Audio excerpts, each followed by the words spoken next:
something interesting story. This story will be very funny.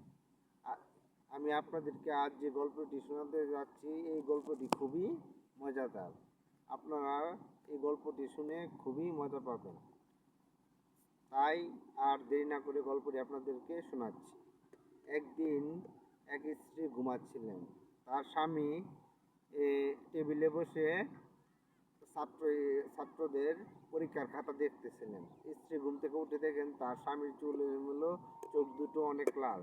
তো স্ত্রী স্বামীকে জিজ্ঞেস করলেন, তোমার এই অবস্থা কেন? স্বামী বলল, দেখো, একটি ছাত্র তার খাতায় লিখেছে আকবর যখন বিপদে পড়তেন তখন জাঙ্গা পড়তেন।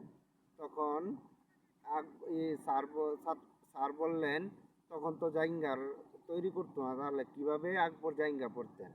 তখন স্ত্রী আবার ঘুমিয়ে গেলেন।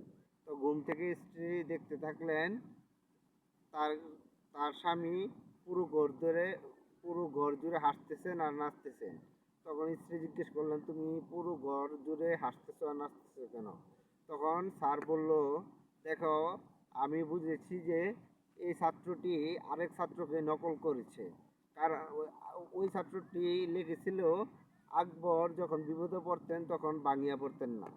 তো তাই এই ছাত্রটি লিখেছে যে আকবর যখন বিপদে পড়তেন তখন জাঙ্গা পড়তেন না। আশা করি মজা লাগবে।